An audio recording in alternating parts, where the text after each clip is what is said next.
Okay. Thank you all for what is about to be a very long presentation. So Anthony and I ran some numbers, and to our best guess, The Last of Us Part 2 is 10 to 30% longer than Last of Us Part 1.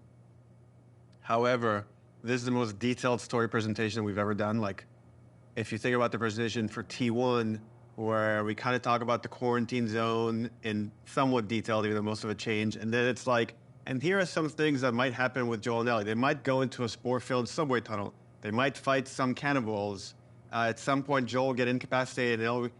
This has everything figured out, even though it might change. Every character is accounted for. Every cinematic is accounted for in this presentation, which means it's going to feel twice as long as the first game. So when you freak out, that's normal. That's part of this.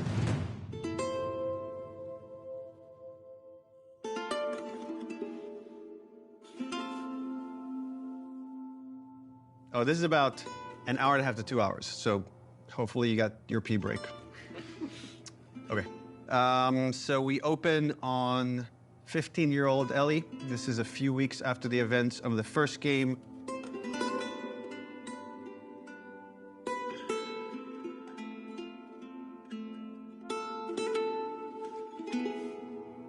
There's a doorway leading down to this basement, and Ellie sees Tommy, and he's just finished climbing out of this basement, and he's hurt bad, and he's rambling about something needing to go after these people. Ellie's trying to ask him what happened, where's Joel, and he doesn't make any sense to her, and she starts to go downstairs. Tommy grabs her hand and tries to stop her, but he's too weak. She rips her arm away, and she heads down.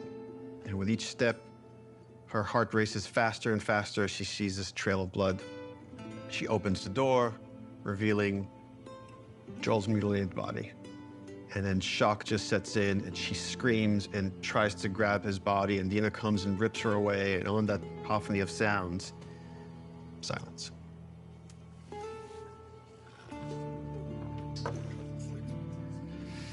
Oh, we're just getting started.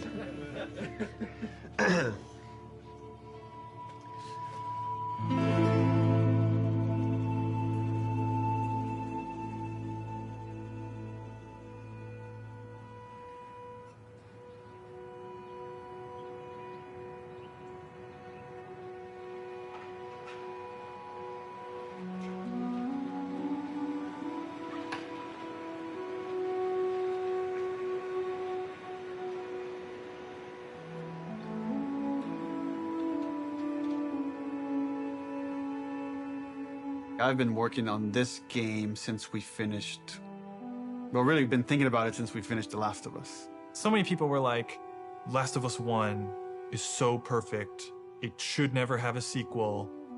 They shouldn't make a sequel. They're like, oh, it wrapped up super great. But I think actually, if you look at the ending... Swear to me that everything that you said about the Fireflies is true. Ellie is accepting a lie.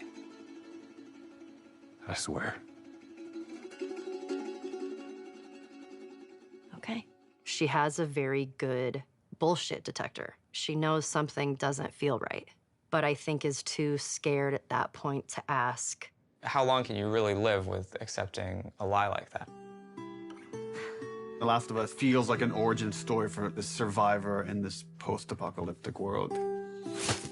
Seeing like how Ellie has become such a strong, unique character, it really felt like, you know, if we were to do a sequel, it'd be a shame for it not to focus on her. Move the fuck out of the way. Yeah, once we're done with this whole thing, I'm gonna teach you how to play guitar. Yeah, I reckon you'd really like that. What do you say, huh? Joel, he's gonna teach Ellie to play guitar. That always felt like that's just this like unanswered promise that like was kind of lingering at the end of the first game. We did this thing called One Night Live, where we had the actors come on stage and reenact certain scenes. Say we get you to the Fireflies. What happens next? Marlene, she said that they have their own little quarantine zone and that doctors are still trying to find a cure. I wrote this new scene that takes place after the ending of The Last of Us, but it was only shown to people in the audience. Like, we cut off the stream right before we showed them the scene.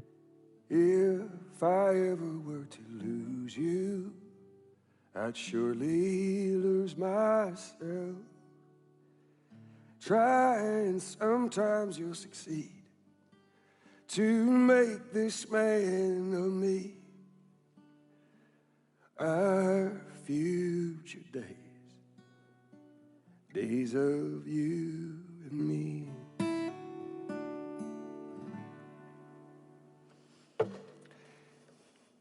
She's yours. No. I don't know the first thing about this. Hey, I promised you I'd teach you how to play. That scene ends with Ellie holding the guitar and playing one note. And that image was so strong in my mind that I'm sure that kind of trickled into this idea of this trailer. So I started working on some concept art, kept fleshing out the story. And as it felt like it was kind of gaining momentum, Uncharted 4 needed all hands on deck. Naughty Dog had always made one game, and as soon as it finishes one game, it works on another. When I started on Uncharted 3, we were starting to experiment then with trying to do 2 teams. After we finished Uncharted 3, I jumped onto Uncharted 4. At some point in time, Uncharted 4 was coming down to the wire, and it's just, we had to shift resources, and pretty much everyone just ended up on Uncharted, trying to finish it up. So I said, okay, before I come on like in full force on Uncharted 4, I just want to capture this trailer. I walk through the valley of the shadow of death, and I fear no evil, because I'm blind to it all. Said I walk beside the still waters, and they restore my soul, but I can't walk on the path of the right, 'cause I'm wrong. During the entire production of Uncharted 4, that's all I could think about. I had a lot of investment in Uncharted 4, but the day we were done with Uncharted 4, I went right back to that trailer to wrap it up. Anything for this shot that's still happening? Not in animation. Of the shadow of death. This one feels kind of strong to me. Drawing a lot of attention. Can we tone that down? Yep. Actually, my biggest fear with this announcement is that it leaks early. More than anything, I have nightmares about this trailer leaking early before we get to PSX.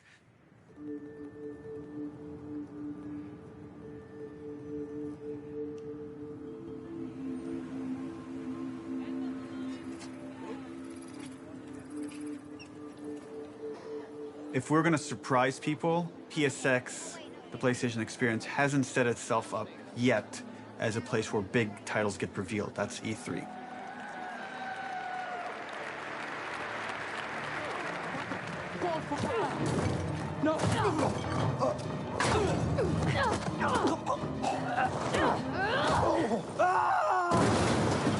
We're revealing the Uncharted single-player content at the opening of the show. You're late. I thought you were professional. Oh, you should relax. You'll live longer.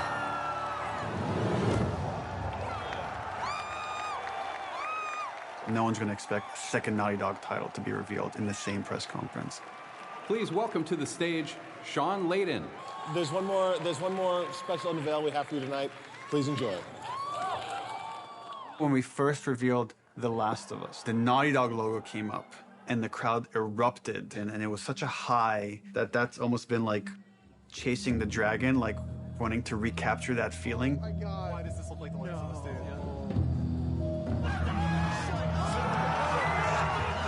Playing it at this surprising moment, I'm hopeful it will have a similar feel.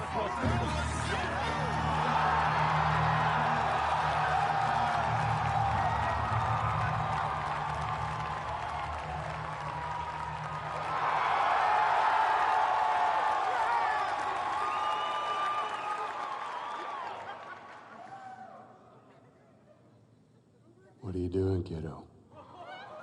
People outside the studio have such an attachment to the first game, and I've definitely seen fears about not wanting to make a sequel because somehow if it's bad, it will tarnish your feeling about the first game.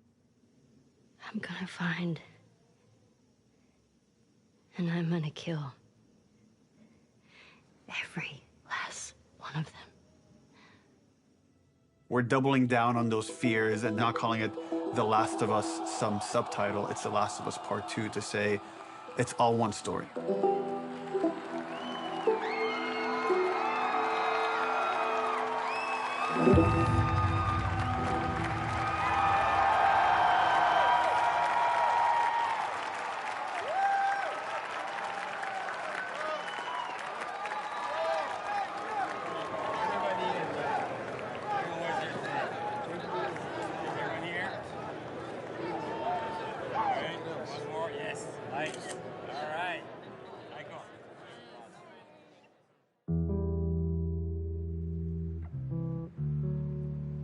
The concept for the sequel had to feel compelling enough, have enough weight that felt like, okay, this is an experience worth creating, worth spending the next 3 years on. I became really intrigued with the idea of the cycle of violence and how, like, certain events would trigger acts of violence that then would beget more acts of violence. It's almost never satisfying. It never brings the person you love back. And despite you thinking it's going to bring some closure, it doesn't. We just need more empathy. Wouldn't it be awesome if we could create an experience that lets you safely explore those feelings? With that theme, all of a sudden everything fell into place and this outline emerged. The whole catalyst for what starts the second game is Joel killing the doctor.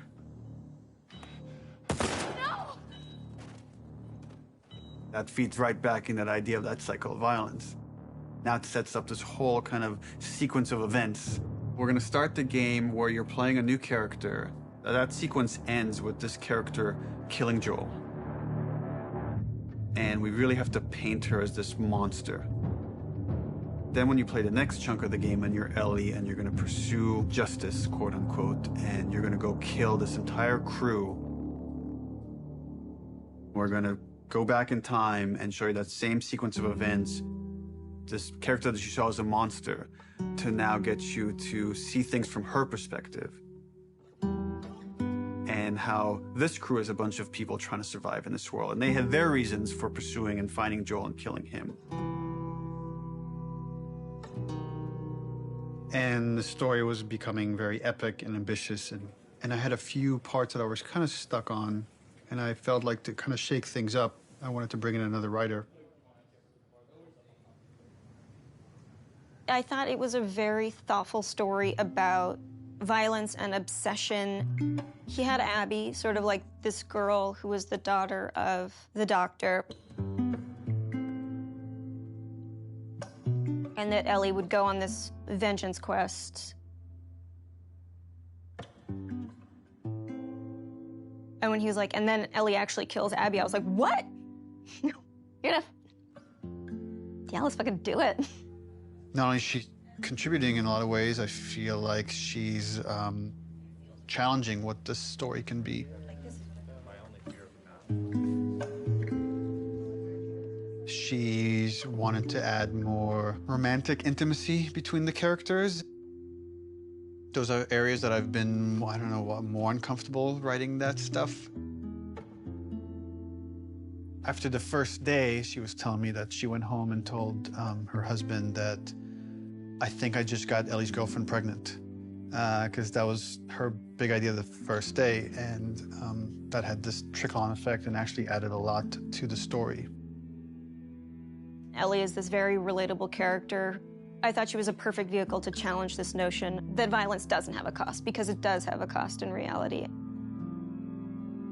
It's going to ruin this girl.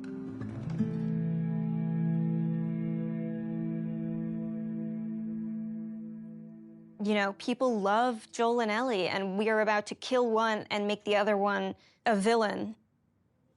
I was very nervous telling Troy we're going to kill off Joel. In the first game, he was advocating that Joel should die. When I read the ending to part 1, I was like, you're gonna piss a lot of people off. Let me go. Marlene is the closest thing to a parent that Ellie has had outside of Joel. You just come after her. A lot of people got hurt, and Marlene would be one of those people. Joel has crossed these moral lines, and therefore he deserves to die, and he thought it might be a more dramatic ending. And I was like, no, you're crazy. But then in the second game, that's why I was thought oh, he would take it pretty easily. He goes, so Joel dies, and he's like, so this happens, and then and I literally had to stop. I was like, can you give me just a second? Because it literally was as if someone was telling me about how my friend had just died. I think he kind of took it hard. It was like the character meant so much to him.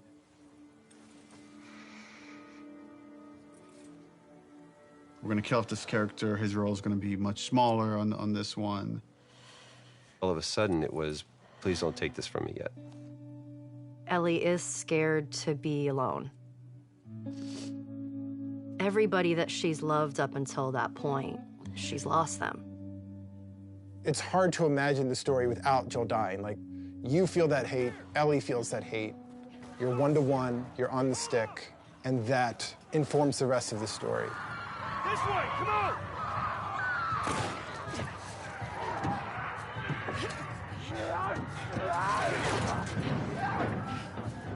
You okay? Yeah. We get you through interactivity to really connect and empathize with this character. Y'all act like you heard of us or something. And then make you feel like I've led Joel to a trap.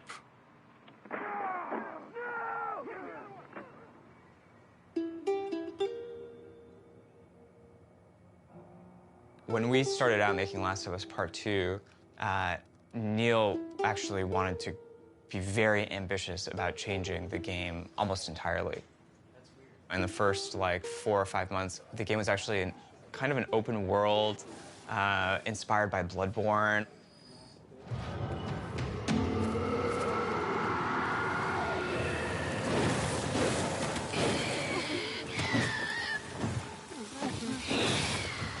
And it was purely melee focused, it was all hand-to-hand combat.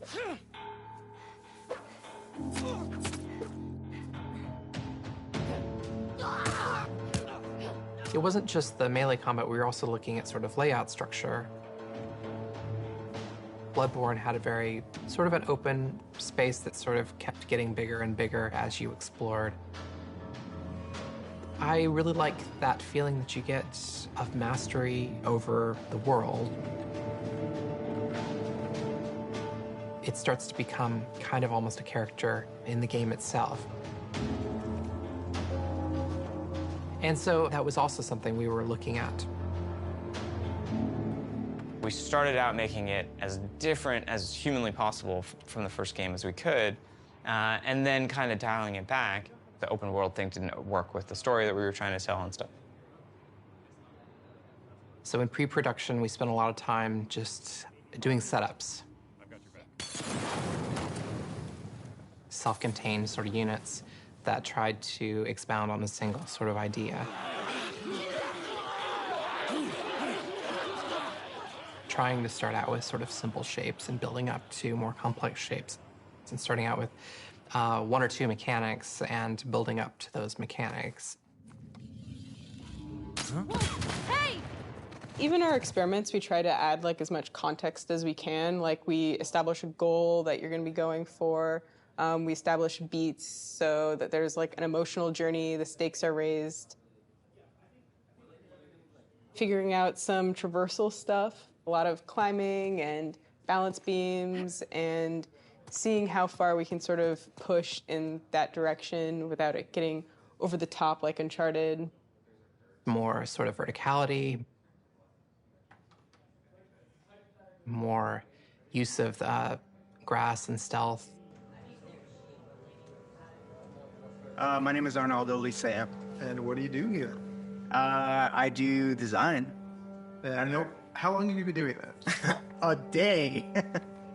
I got an opportunity to work in QA, and that was That was a great learning experience. I shipped The Last of Us and Uncharted 4. The thing I'm proudest of is the people who came in to a quality assurance job as a contractor, which is entry-level work, and used that job to get to where they ultimately wanted to be. When I interviewed for the QA position, I specifically said that my goal was to be a designer. He had formed this relationship with design where they knew they could rely on him, spending his free time designing a demo, and at the same time, him going to them and not being like, here's 50 bugs you need to fix. He went to them and was like, what do you need? How do I help you? What kind of bugs do you need? And for their part, they embraced him and were like, why don't we show you how to lay out nav mesh? I am anxious to prove myself. There is no babying when you start. You just hit the ground running. If I don't cut it, I go back to QA or find something else. We're trying to figure out at the moment how we handle big spaces, bigger than the first game. The enemies are so, too spread out to be really considered like one single small encounter. And seeing what behaviors we need to start developing for them to make it look good.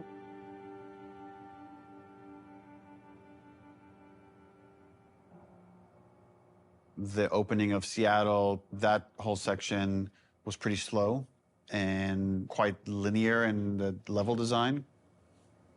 Let's assume that there's guys in this building, someone's starting to shoot at me from the second floor. So, okay, if I'm on the horse and I'm getting shot at, I can't take cover with the horse, so probably first thing I'm going to do is jump off.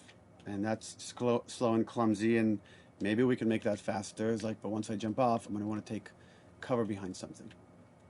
It's like, okay, I'm taking cover.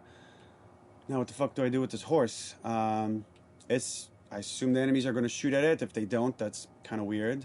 Does Dina ride off with the horse to help it stay safe? Well, that sucks because I'm trying to build a relationship with Dina, and if my partner leaves me, that makes me like her less. I'm like, okay, so Dina has to get off the horse and take cover with me and help me engage with the enemies. Okay, but the horse is still there, so what happens with this horse? Does it ride off on its own in order to protect itself and then come back after? Oh, that feels too intelligent for a horse. That seems a little funny. As soon as there's range combat, the horse kind of makes it fall apart. What if we did this whole sequence on foot? How do I approach this building? Imagine this is more dense with cars and ferns and interesting ways for me to close this distance. Maybe when I get close enough, 2 militia guys come out. I have this little firefight with this front before I could rush forward and go into this building, climb up, and take out the sharpshooter that was harassing me. Really simple, small fight. Now there's tension. Guys can come from anywhere, like from this rooftop, from these windows. And that really inspired us to take some pretty drastic changes as far as the flow, inserting more combat, opening up the layout to give the player more options as far as they explore the city. You can imagine this as being kind of the hub with it poking into streets, and I could go into the streets and explore and find those locations, what we're kind of calling dungeons. So that's the plan. Some of these changes are big, but it got us excited. This feels like a true evolution of T1 as far as going more systemic and giving you options. If there's concern, it's about scale, it's about scope, it's about can we actually build this thing? The scope is always bigger than the last game. It always has been. It always will be, probably. But this scope on this game is something pretty extraordinary. Everyone seems to agree that the thing we're building is going to be cool. Once it's done, it's just that it's such a big game. Our games have become more and more ambitious, and the studio has gotten a lot bigger. When I started here, we were 40 people. Now we're over 300. You can't handle that many people with a flat hierarchy. As we grew, we've had to introduce new titles just to control management, control communication, make sure things don't fall through the cracks. We have no producers at Naughty Dog.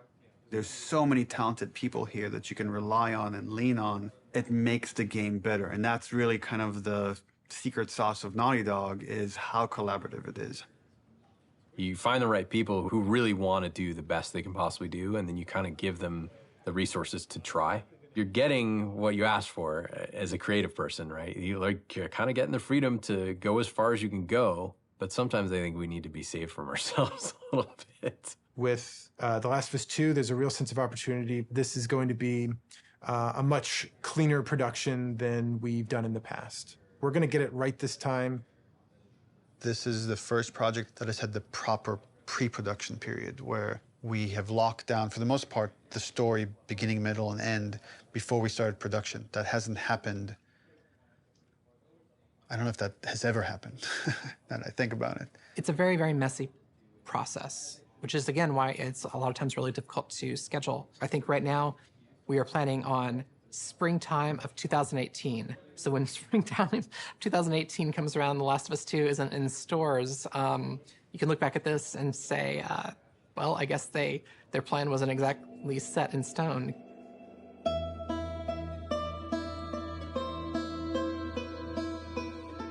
Historically, we've done very poorly at being efficient without the pressure of an external deadline. Every time we have some showing of our games, if it's going to be seen publicly, it's got to be one of the best looking playing things in the industry. For example, the first trailer was coming online, and that forced us to define the look of our game, define the location of where the game takes place, define Ellie's look and her age and her hair and her outfit. We're forced to make those choices. We can't just keep iterating because there's a deadline. We want to try and schedule the game using these milestones as soon as possible. Which means we got to keep the marketing rolling, which means next E3, 6 months away, we need to look at a gameplay demo. E3, it's always been the biggest and most extravagant showing of the game industry. There's something special about the energy of E3. We need to figure out what the gameplay is, because right now it's just we've got a bunch of like cool prototypes and stuff like that, so it's scary, but we work well under pressure. We're hoping to be really aggressive and show at E3 2017 just to really kick the project into gear as fast as humanly possible. We want to break it up into a roughly 2-minute cinematic, a flashback sequence that will set kind of emotional context for what will then go into a 5-minute gameplay sequence. We want to do this festival within Jackson. Like there'll be like a live band, and we're just seeing people lively having fun. And for the crowd, are you thinking 30 plus people? Frank says we could do a 30 variation. I think we can make that work with 30. Yeah. Dina pulls Ellie onto the dance floor. Ellie's dancing with her, is making all these guys jealous, and then Dina says, "You want to make them really jealous?" And she leans over and kisses her. And on that, we do a hard cut to Ellie in the middle of the woods. So the idea is we shouldn't see any buildings, just woods, water, ankle-deep water rushing underneath her. What about rain? Are we still doing rain? I haven't discussed it with the other guys, but... That demo that we show externally for the very first time is setting the bar for the rest of development. But the problem is we're also working on Uncharted 4 Lost Legacy. So E3 is June 13th, which means probably we want to be done, what, like 2 weeks before that, which is 4.5 months from now. With Lost Legacy shipping at around the same time of E3, there are shared resources between the two projects. Especially sound and particle effects, so they were all on Uncharted. When it comes to the polish phase, both we're polishing this and that same and SPDLC at the same time. I don't think there's any specific item that needs to be worked on, but I think there's going to be programmer time doing both those things. And there are going to be times when it's like this needs polishing in E3 and this needs polishing in SPDLC, and like we're going to have to compromise the times maybe. We kind of just didn't have it at the forefront of our minds that, yeah, they're frickin' shipping a video game. It's literally the hardest part of making the game is shipping it. And we were trying to ship a demo, the second hardest thing you can do, at the same time, and sharing a lot of their resources. So one thing would be helpful is to find out what are the items that you feel like you're most worried about. Like, let's say rain. We could do this thing without rain. So if that helps you a ton, we can make the decision now to remove rain. It would definitely help. How about wet hair? Well, if she's going to be swimming, then can't really get around that, right? How about no swimming? Puts on a cap. I got like a really clear energy of the meeting, which was how do we shrink it? It was such an impossible task. You can't help but start feeling some doubt, some anxiety about the leadership, not understanding the logic of it. You know, I think like anybody else here, I was definitely ready to roll up my sleeves and figure it out. All right, guys, we're gonna try to keep this pretty short. I guess. So after yesterday's meeting, there were a lot of side conversations, and there was sort of a sentiment about how much work there was to get not only this demo done to ship the Lost Legacy, and it matched up with feelings that we were having. So we started discussing the responsibility of actually attempting this, and started to feel that it was a little bit irresponsible. That if we were to try to meet both these deadlines, we could probably do it, but we would end up doing a lesser job on both projects, both deadlines, than we would if we were doing them individually. And feels like they're both important enough to give them the due attention. So the conclusion that definitely is there is that the demo that was discussed yesterday will not be presented at E3. Does it mean that our main point should be just focusing on more shipping before? The Lost Legacy? Yeah. Yeah, definitely. But I mean, we should still try to. We don't, like I said, just want to just completely halt work on this, and all hands on deck on Lost Legacy. The idea is still to finish the demo, just to give us a buffer, so that these two deadlines aren't overlapping. Okay. It's just now we have more time to work on this demo properly without the pressure. Once that meeting happened, it was just like, right, of course. I'm not in the Twilight Zone. It makes sense not to do this. It felt really nice seeing the leadership kind of having the team's back and seeing the logic of the situation in front of them. That's it. Cool. Thanks. Okay, so are you pissed off? Am I pissed off? No. What am I? I guess in one sense it's relieved, because there was concern of whether we could hit the quality that we know we need to hit for both Lost Legacies and for what was going to be our E3 demo. And then on the other hand, it's kind of disappointed, because I was excited to get this demo done and get it out there and get the reaction, but now it's going to have to happen at some other point. What we've decided to do is deliver the demo at around the same time, but that's going to be purely internal, and the demo won't be 100% shippable. Gameplay and design and animation are going to be locked in June. Then we back off, we finish Lost Legacy, and then resources free up to finish the particle effects, the lighting, and the sound. And then we ship just the glossiest, best-looking demo you've ever seen. We burn that to a disc at the beginning of January, and then we don't touch it again, and nobody sees it until E3. It's going to be really interesting to see if we can really, really commit to being done, 5 months, 6 months in advance of E3, and not be tempted to say it could be a little better, let's go back. People are just chatting. I'm writing stuff. And we really just need to have the discipline not to do that. But that then left us as okay, what's our next marketing beat? What are we going to show next from this game? So now we have a new plan where we're going to release a cinematic around PSX time. I think we're going to do it at the Paris Game Show. This seemed like a pretty intriguing scene to introduce Abby. That whole scene is going to be our next marketing beat. And then we're not going to say much about it, about how this fits into the game, where it fits into the game.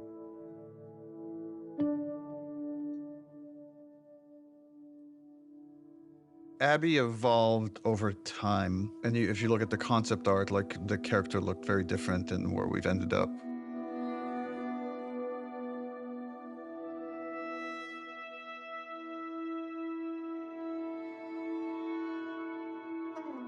I don't remember at what point we decided to go with someone really kind of muscular and broad. But I remember once the idea came up, it felt very fresh. Once we sort of nailed down the body of Abby, we played around with different ideas of how we wanted to accentuate her arms or not. And there's something interesting in Abby feeling a lot like Joel.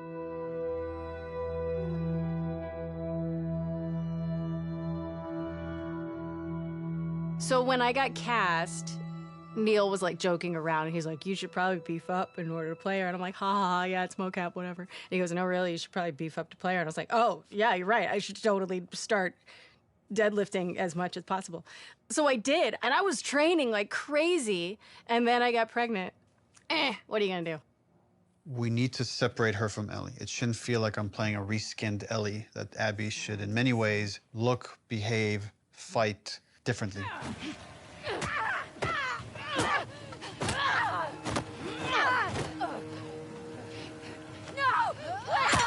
So in gameplay, we've discussed, well, she needs to have different upgrade trees. It means we have to make the investment of capturing a whole different moveset for Abby. We can't just remap Ellie's animation onto Abby. Holy fuck. Abby has a fear of height, and there's stuff we're doing with the camera to make you feel vertigo. And that helps build empathy. It makes this character real. We let you both live, and you wasted it. She's aesthetically a very intriguing and iconic and powerful character. Abby, who are these kids? They saved my life. Can you take a look at her? Once she's killed Joel, what is Abby's motivation? What is she trying to achieve? Her redemption is really taking care of Yara and Lev, these two kids that are from a warring faction. You know, she has been taught to hate them. There is an inherent xenophobic reaction to them. It's about saying, can you come to love your enemy? Scars built all this? Seraphites. Yeah, I was gonna say that. These are kids that grew up in a very different context as Ellie, and, you know, how they live their lives and experience the world is totally different. Got your present. I'm getting really attached to Lev. He's been able to keep his head up despite losing so much himself in a world that is so harsh. We're taking too long. Can't move any faster. I won't do your sister any good if we're both dead. I really like his dynamic with Abby. Her having this, like, fucking brassy little sidekick who calls her on her shit in a way that nobody else can. What's going on between you and your friend Owen? Oh my God, Lev, now? It seemed really awkward. Just go! Who understands the sort of sense of being orphaned in the way that a lot of people can't. How long have you two been on the run for? 2 days. What the hell did you do? I shaved my head. They want to kill a little boy because he shaved his head. I am not trans, so it's a very delicate thing to tell a story of an experience that I've not had. And that's something that we want to take seriously. Did you hear what they called me? Yeah. Do you want to ask me about it? Do you want me to ask you about it? No. Okay. It's really about trying to create a multifaceted character who is trans, and that is absolutely an important part of who he is, but also a part of who he is, not the whole of who he is.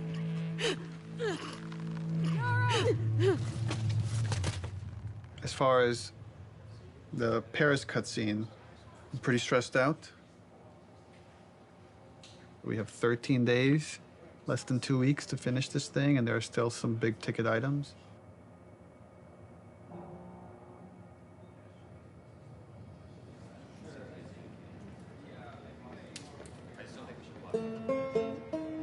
Lost Legacy turned out to be a much bigger project than we originally envisioned, but now that it's done, everyone is now on board. We've got the Greenlight demo done. She's putting on quite the show. It's very real. We're in full production now, so I guess that's the short of it, is we're in full production now.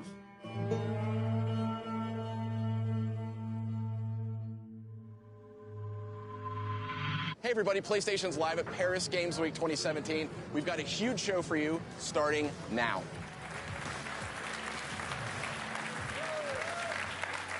Wow, what a great way to open Paris Games Week. let's have the first in-depth look at a much anticipated and exclusive title. Last of Us 2. Last of Us 2. Please, please. Please be Last of Us 2. Our fans, they want to know every last thing about what's going to be in this game. Is this The Last of Us? Neil has taken the way, he kind of creates an arc or like this sense of drama, this kind of sense of mystery or like dramatic tension, and crazily has brought it to marketing. I view marketing as part of the game. It's very calculated what we put out there and how we want you to connect different marketing assets. When we first released the teaser trailer, too many people right off the bat said Joel is dead. The blown out light really fucked us in a way I don't think any of us saw coming. We actually underestimated our audience a little bit. They're so sophisticated now, so you have to get more sophisticated, like how am I still gonna surprise players and viewers? You start on characters you've never seen before in a world that like could be The Last of Us, could be anything. That creates like a really, really cool sense of tension. At no point are we gonna market that you play as this other character. What is this? Yo, that looks good though. I was so excited about working on it and I couldn't say anything. It was so rough. Oh, is she gonna cut a baby out of her belly? And then Uncharted 4, you find a comic book that shows Ellie's mom pregnant. So people already had theories that Last of Us Part 2 was gonna have Ellie's mom. Oh, if we just kind of black out the letters, she has the same number of letters as Anna, Ellie's mom's name, we'll get people to think this is Ellie's mom. Oh my God. Girl's got a good... That hammer's from the Outbreak poster. So we had that poster with the forearm of a character you've never seen before, with this like kind of wolf's head in the background. What does that mean? Kind of like prompting this mystery. You want people to feel like they've figured everything out and then have the story surprise them. Man, if this is The Last of Us 2, bro, I'm gonna go crazy. Oh my God. Last of Us 2? Yes! Yes! Yes, bitch! Yes! I fucking knew it! Everything that we put out there is shaping expectation. And then the final game, hopefully, if we do our job right, should subvert those expectations in an interesting way.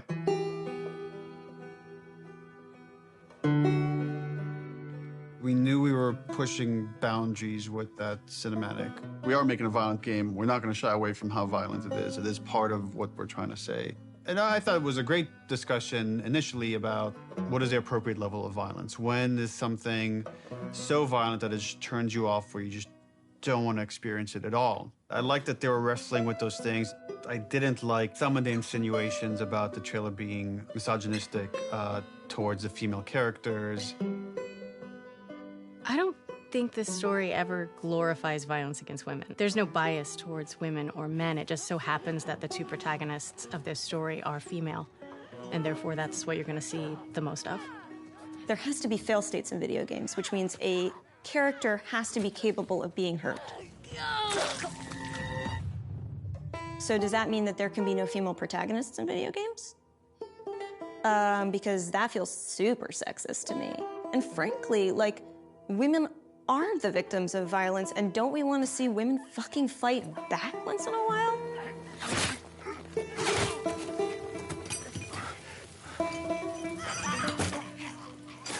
That character, her hand getting hurt, it has consequences for hours of gameplay to come. One article even like asked the question, were any women involved in the making of this?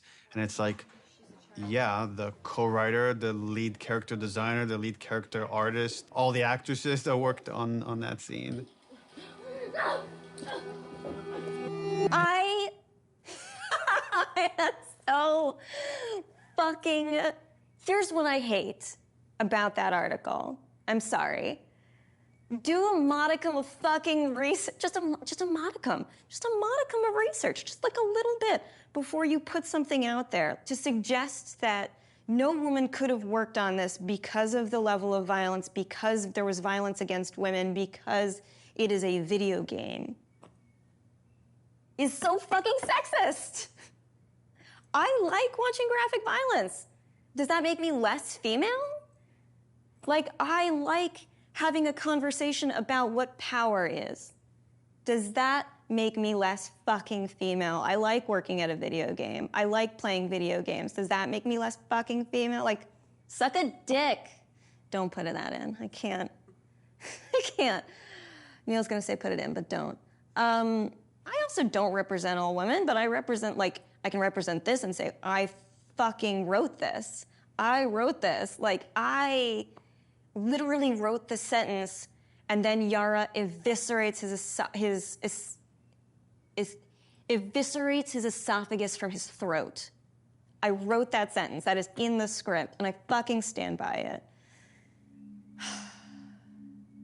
I'm afraid of being turned into a token rather than the truth, which is like, we're being thoughtful about the female narrative. These characters are more than just their vaginas.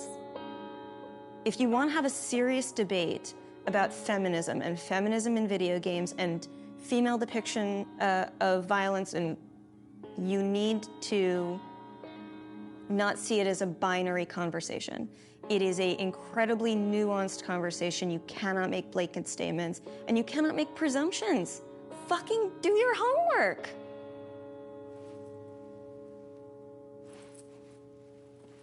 I'm right here. I'm tweeting.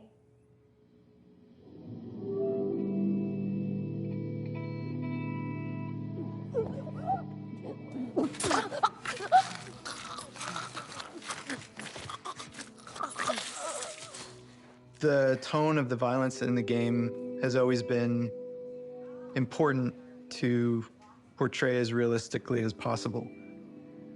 Our job outside of just drawing up concepts is really pushing our reference pipeline to make sure that the character artists are getting the most realistic examples of whatever they're working on. We can't find certain things, so we make the reference ourselves. Simulating brain on wall. 1, 2, 3. How does that drip fall down? What does canvas look like when it's soaked in blood? Splashing blood on them, dripping blood on them. Nice. We put down some wet mud, pooled blood onto it to see how blood would react to a wet dirt surface. So there's like little pieces of grass and like twigs and things that carry through, like there's actually movement following the edge. One of the animators got a piece of lamb and we stuck it in Yara's shirt sleeve and hit it with a hammer. Here we go.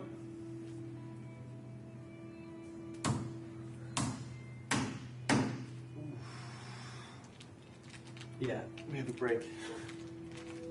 She's gonna need to hold this as straight, because if she does this, it's gonna, you know, just the weight of it's gonna want to make it fold.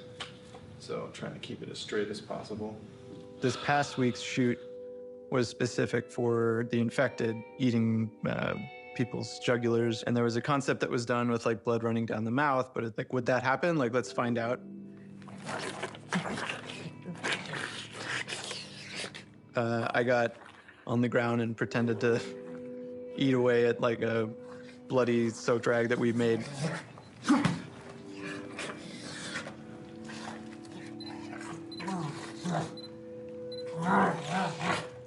It produced some pretty surprising results because like most of my face got covered in blood. Look up a little, John, but yeah. Teeth? People here will go to that length of trying to make sure that things feel as real as possible. Yeah, we do a lot of crazy stuff here. Nobody gets hurt, but it's really hard to see these characters that you spend so much time with and, for lack of a better word, kind of like, you know, birthing into existence, tortured and abused.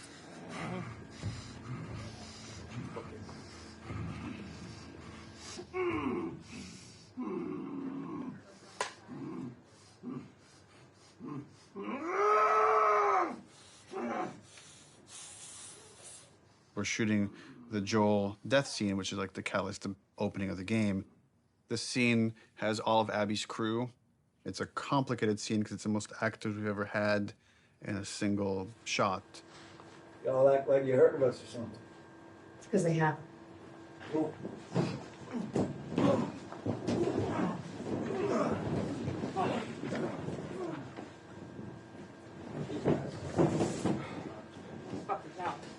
Or Joel doesn't die. Just me out. Now that you got that. Well, that's sorry, yeah. Minor line So change. then what happens is Yeah, all of us become friends. Knowing what was going to happen and knowing how it was going to happen, I got very fearful. There's so much weight to this scene. This scene has to be right. It's really difficult to reshoot it if we need to. Within the first game, having to call Troy and Hannah back to reshoot Sarah's death was very, very, very difficult for me. The last time I tried to do a big emotional scene, Don't do this. Please don't do this. Don't do this. Don't do this. Don't do this. Please, God, no. Oh, God, no. that didn't go too well, and we had to reshoot it. Don't do this to me, baby. Don't do this to me, baby. Come on.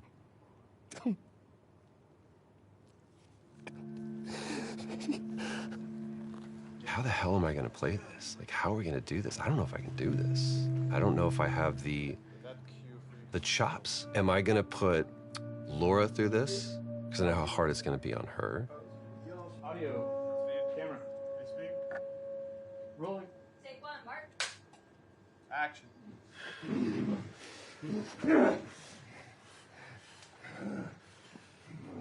Joel Miller.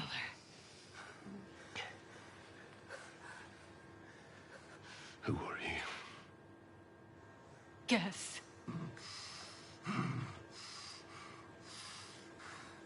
Why don't you just get out whatever speech you rehearsed? Get this over with.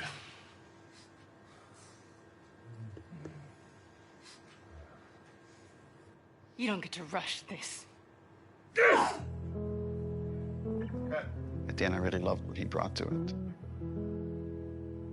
I couldn't wait to get back into Ellie's shoes again because it's where, weirdly, I feel most comfortable in a lot of ways because it feels like a character that feels the most like me that I've ever played, which is a little disturbing. I mean, minus like the murder and the killing.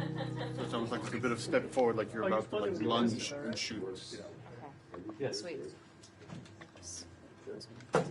The biggest change that has happened since the initial pitch is Ellie is there when Joel is killed. It used to be she came across the body, and then she had to rely on Tommy's testimony of what happened, and we shifted it, which made it much more dramatic and intense for her, and I think puts more of it on screen and again, allows you better to understand why she needs to pursue these people.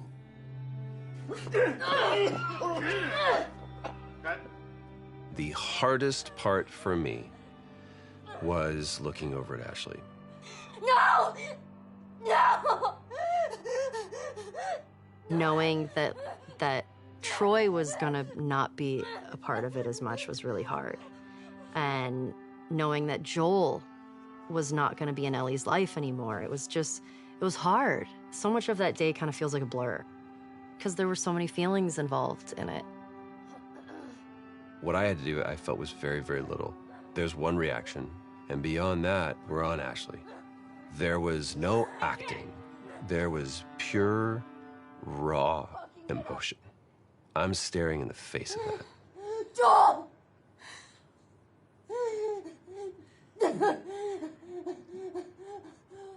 Why are you doing this? Get the fuck off me! I'd lost a little bit of my voice. I couldn't scream like as loud as I wanted to, you know, to get that frustration and that sadness out.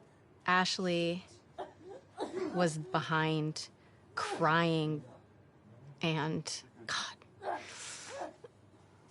And knowing Abby was taking this away from her was very difficult. And so I was crying when we were filming that scene.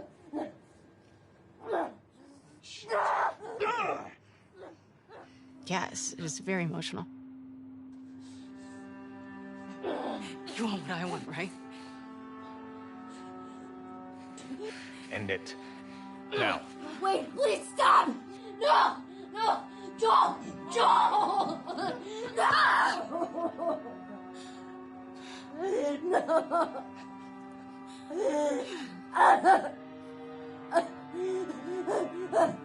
We want him to die in this really unforgiving sort of way. Like, it needs to feel senseless for you to say, fuck these people, I'm gonna pursue them to the ends of the earth and make them pay.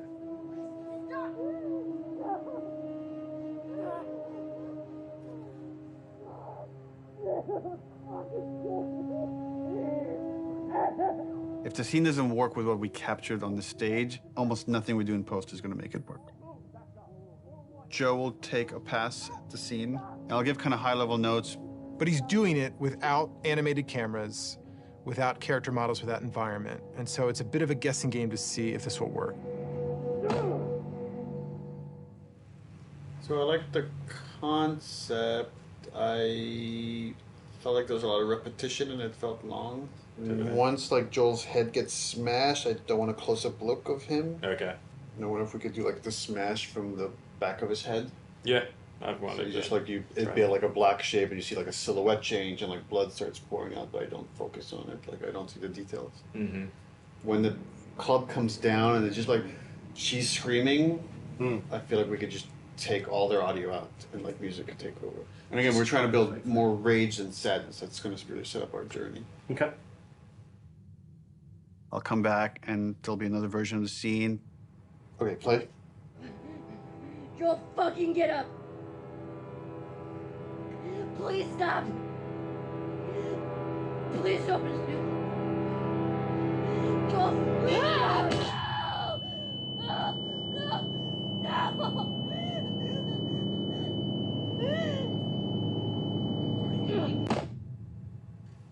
Overall, it's fucking awesome. Like I got emotional just the part where before he gets killed. It feels so fucking tense. There certainly is still a ton to do. We still have like 45 scenes that haven't even been looked at yet. It's terrifying given our deadline. The process right now is just getting Neil. We just need to get Neil into the room. Which one are we showing first? We've got essentially 3 versions. The one that I did, and this would work with what we're talking about doing with the scene, and then... Close one.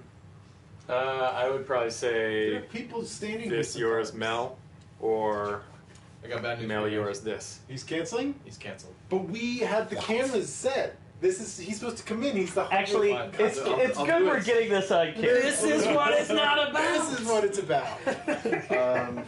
Yeah, he has some Melee stuff to review today. He said, let's pick it up tomorrow.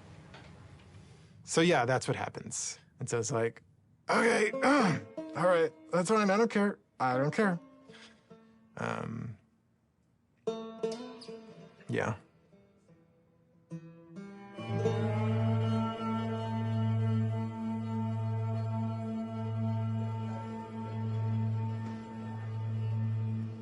I get called up to Neil's office one day.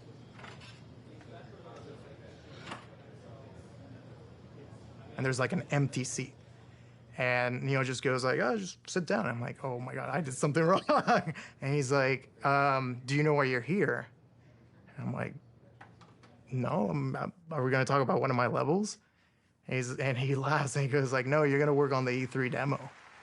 It's always been a dream of mine, working on an E3 demo, seeing it on stage. Is this a joke? Like, am I getting pranked right now?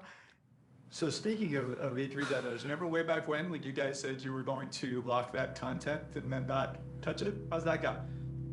Well, and then we ship just the glossiest, best-looking demo you've ever seen. We burn that to a disc at the beginning of January, and then we don't touch it again, and nobody sees it until E3. Well, I think we knew at the time that we weren't going to not touch it. It's going to be really interesting to see if we can really, really commit to being done and not be tempted to say like, it could be a little better, let's go back. Because the game's been making progress for, the 10 months or something since we locked that demo down. A lot of advances have been made, a lot of new ideas, new mechanics, and we really just need to have the discipline not to do that. Honestly, it feels like we are addicted to being late. Okay, we're starting. I don't know exactly what we're gonna do today other than come up with a really long list. We're trying to limit it to an hour, so we'll be done at 4 no matter where we're at. Looking at the cinematics first. Because we did it so early and had a rough version of it a year in advance, we got a bit complacent.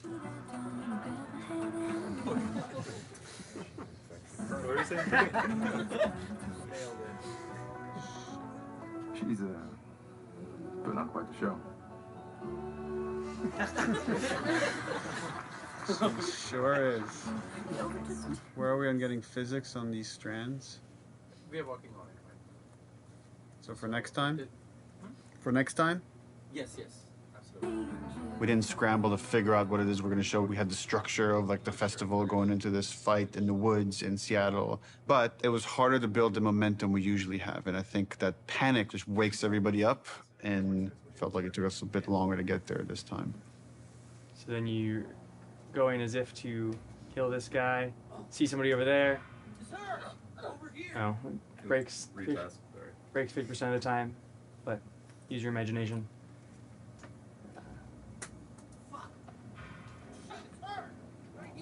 Daniel, going a bit slower, give him some time. Okay. The animation is breaking the melee system. Okay. So, like when he starts, yeah. So I'm confident in the demo if we finish it. I'll be frank, it's not looking great. All right, this is totally broken. For next week, let's make sure it's all there so we could actually review it. Yep. Okay, thanks, everyone. I feel like this demo is cursed.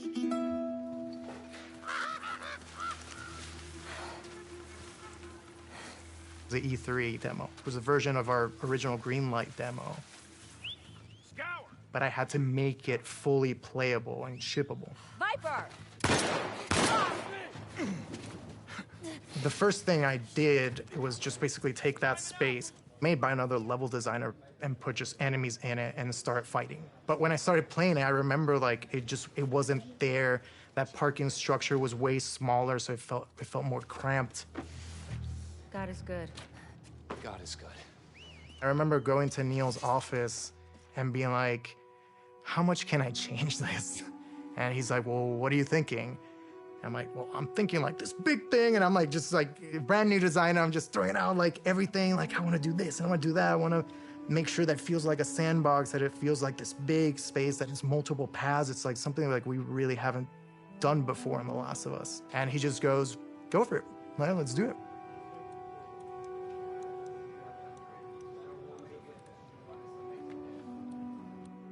We picked a location in Seattle that essentially is probably the hardest lighting scenario we would have to pull off in the game. I wanted to get the overcast look nailed because so much of the game's dependent on that. How do we pull off this look? Can we pull off this look? Everything felt a little muted, and we were losing kind of that next-gen quality of our engine. Like for a second, we actually turned the sun on in the demo. But we lost the mood of that overcast kind of blue look. That moment was really rough for me. Just felt like years of my life that potentially would have just been like wasted on this pipe dream of a look. Well, we were struggling, like last summer, it was like a fine balancing act. Is this whole thing just gonna crumble? Like, is the whole direction like now gonna have to change for the game, not just this demo? Have I steered this company wrong? Took some really big iterations and tried some crazy ideas, and we came up with kind of a hack. We talked with the programmers and found a few settings that actually gave us exactly what we wanted. It was really like one thing. We faked the sunlight within this kind of ambient look so we could get some directionality of the lighting. That it was like, oh, if we do this one thing, it actually got us the look we wanted. So like, I'm glad that happened. For this game, there was a major push to make a new volumetric fog system. It's not just like a kind of an overlay on top of the screen. That's why it's called volumetric. You feel the volume of it. It's gonna be a little bit thicker near the ground, right? Because there, you know, and you will see grass kind of getting through it. Fog also allows you to see the light. Fog adds atmosphere. Atmosphere brings everything together. Now with this game, we did add recently some new tech that allows us to make some of the water drips more dynamic, meaning that if you have a car, you will see a water, follow the glass, follow the hood, and then from the bumper, you're gonna start seeing dynamic droplets. So that was really cool. And then we can now actually also use this technology to drive blood. Now we can have blood dripping and we have water dripping. The water trail can pick up where is it bloody. And if it's bloody, it can change its own color and start dripping more red. And on top of it, we also clear out the blood. So what you will see is you will see bloody area, you will see water trails going down, and you will see the water trails washing out the blood and picking up the redness and going down. Really, really cool. In the E3 demo, we do want to show our next-gen animation system.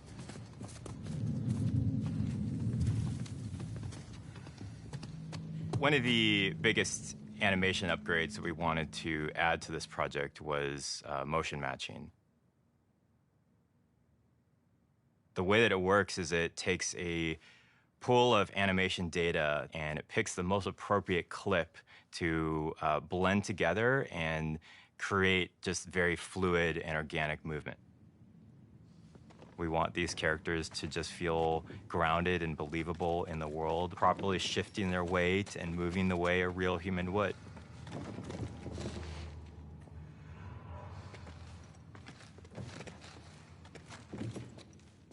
In order to capture all of those on the stage, we use something called a dance card, a choreographed set of patterns that the actor can move on the floor. Basically, that's creating this like bank of little pieces of animation. The motion matching system just pulls from that bank all the animation that's necessary to have them move perfectly in any arbitrary way. When it works, it's like so far and away better than any other animation technique. It's like a quantum leap of the highest order in terms of quality.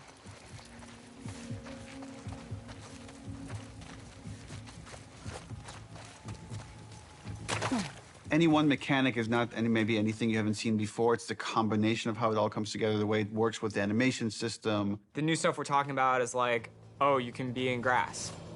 She went into the grass. Watch yourself. Like one of the biggest things we do in the demo is jump a gap.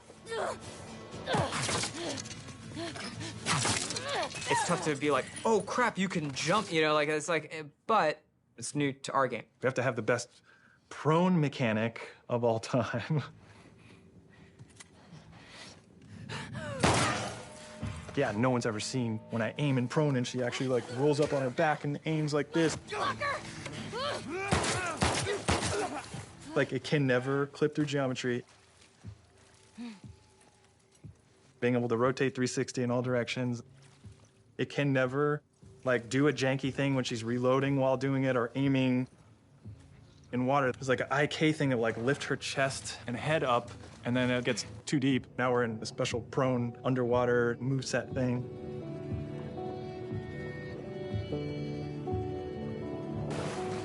Her chest and arms and everything are kind of matching ground plane. Things that a player will never notice. And it's because we like purposely did it. There's no such thing as like, oh, you know, it's not as good as, you know, this other game's one, but like, it's fine. It's got to be like, no, it's fucking Naughty Dog. We have to have the best version of the thing, whatever that is.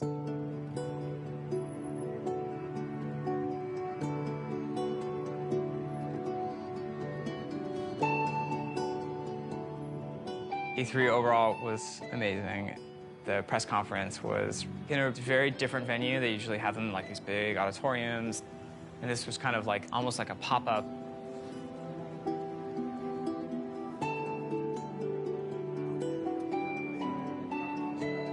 It was more like a theme park idea, but it's like in a parking lot, in a tent, in Los Angeles at downtown.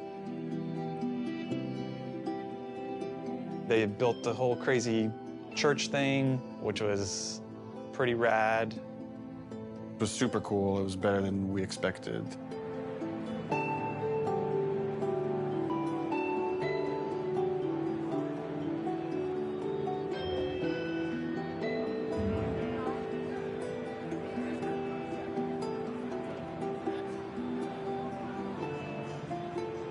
And you could feel like the tension of people trying to figure out, what is this press conference? What's going on? What game are they going to show here?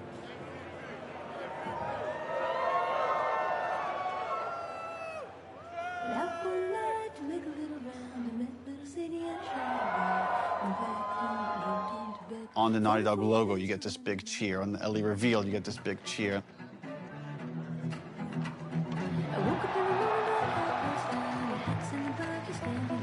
Every moment that we've constructed and planned, like, meticulously for really a year now, hit the way we wanted it to hit. Maybe they're jealous of you.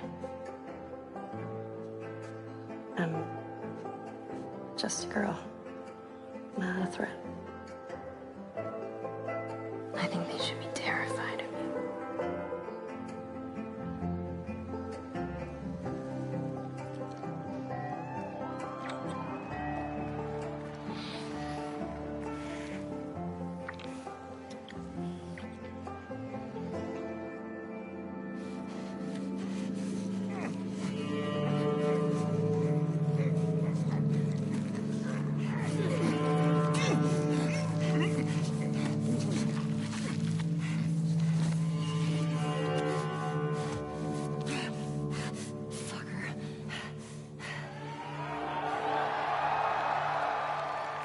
One of the biggest reactions was when the HUD came on.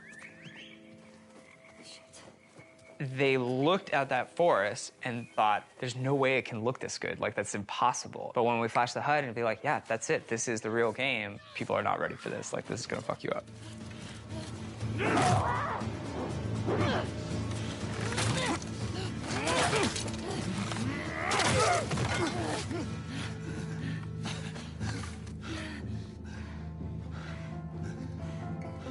See, I told you. They should be terrified.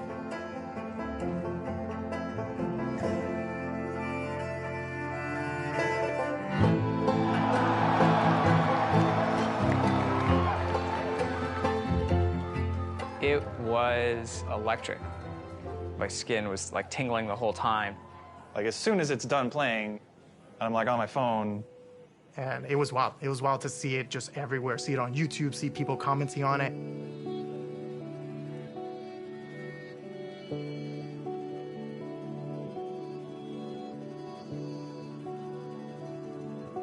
But it was a really special moment.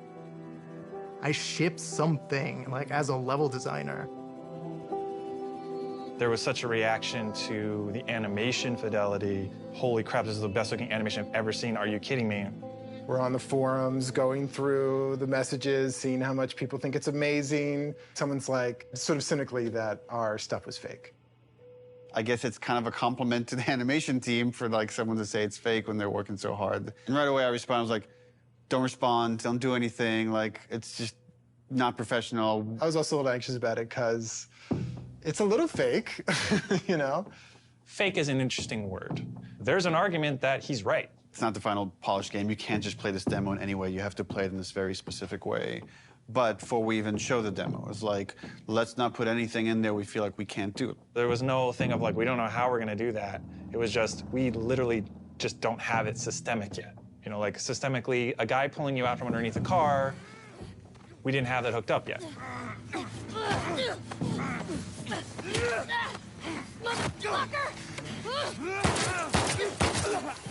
Now we have it hooked up in the game. It's her! Arthur! All over soon.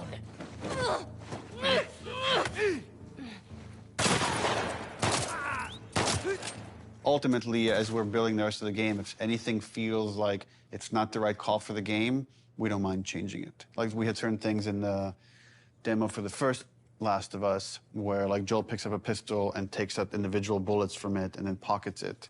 And, like, we could have done that, it just took too long. So for gameplay purposes, we cut that out. I was talking to other animators and they were like, yeah, man, they think it's fake. They have no idea. Like, it's awesome. The same animators who made this demo are gonna make the final game, so, like, I don't know what you're talking about. They were confident, which I'm glad. We knew what we were doing and we knew how special it was. It was a little bit of a microphone drop to the industry. And for many, it was inspirational, and they were excited to be able to add some of those details to their games and their future games. And for some of them, it absolutely freaked them out to see this might be the new bar that's expected for other games to follow. Part of me is like, oh shit, like, they're fucking calling us out. It's like, we have to deliver this. Like, we always were gonna, but now it's like people have called us out, so we have to do a full body throw animation when you pick up a bottle and you're running, and not just a partial animation because that guy fucking called us out.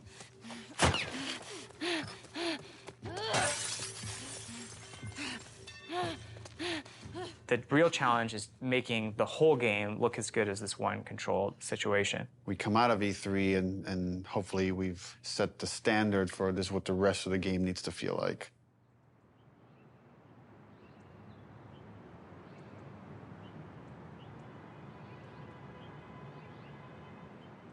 When you already know exactly what you're supposed to do in the game, you've memorized everything, it's hard to have a true experience with it. You have to bring in people from the outside to play it fresh.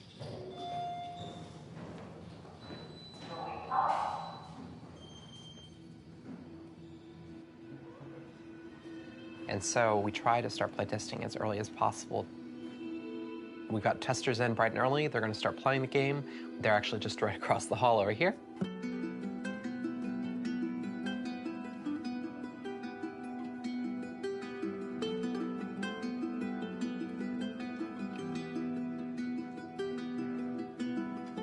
It is a fire drill.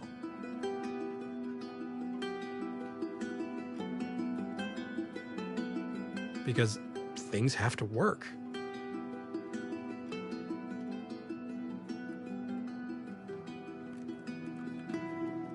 So I'm currently watching the 10 people that we have in at the moment focus testing. We've got all of their screens up, so I can kind of watch all of them at the same time, generally keep track of any kind of recurring patterns or how long people generally take in certain areas.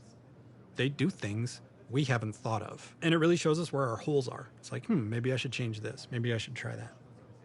This player's pretty lost, trying to figure out this puzzle here, and they're trying to jump on a truck. He's got a really awesome solution here where he's putting this plank on a dumpster, and now he's moving the dumpster around.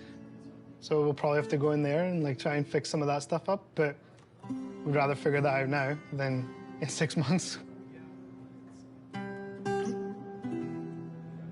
For things like puzzles like this one, although they're figuring out the puzzle, they're actually not doing it in the kind of order that I'd like. What would be better is if they came into the space and realised, okay, that's the thing I need to be like climbing up to or getting to, and then they can kind of work backwards from there and go, well, if I need to get there, how do I get up? Oh, I can get up on this thing.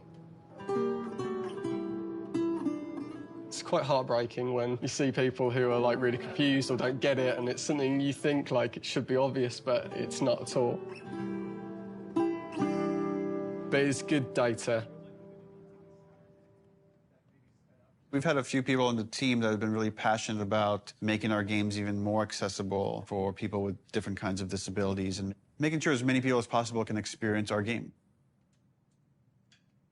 Accessibility is something that really touches a lot of people. As we get older, pretty much all of us are going to have probably some sort of accessibility need. It's important to welcome people with disabilities into all of our public spaces, into our shared culture, and that video games are a rich part of that. I love this, that you don't have to have like a 2-button feature to keep her crouched down. This is awesome. I love that. Brandon Cole, he said, I heard you announced this game. What do you think about the possibility of someone like myself being able to play it? And Brandon is blind. I hadn't really thought about that before. I don't even know if that's even possible, but I want to try because that sounds interesting.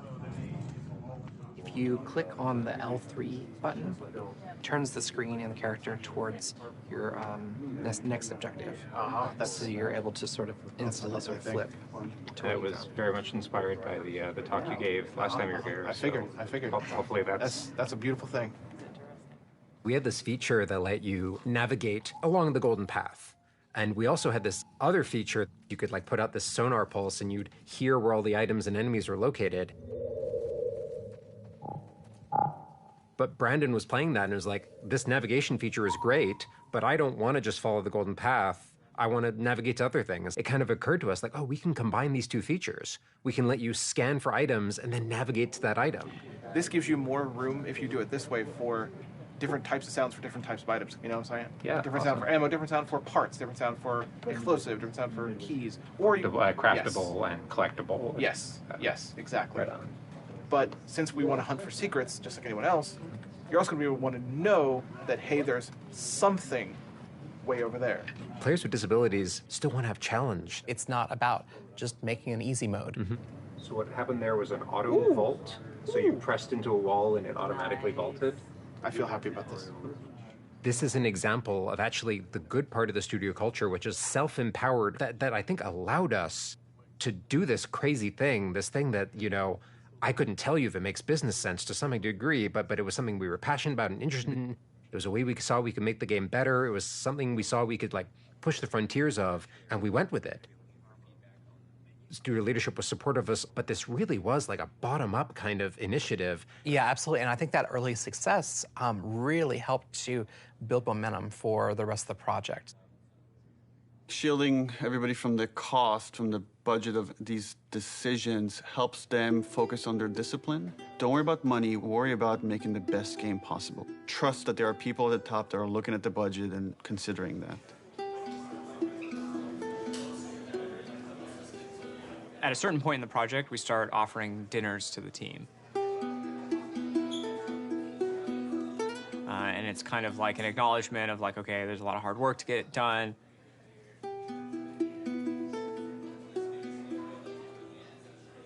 And we know people are probably going to want to be staying late.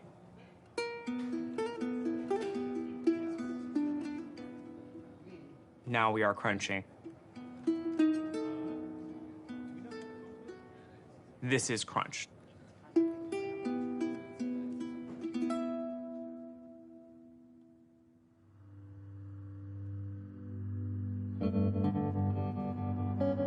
I must have felt it for months that this release date is not realistic with how big the game is. People were asking us, is this a real date? Because it's not feeling like a real date anymore, so we felt like we had to react pretty soon.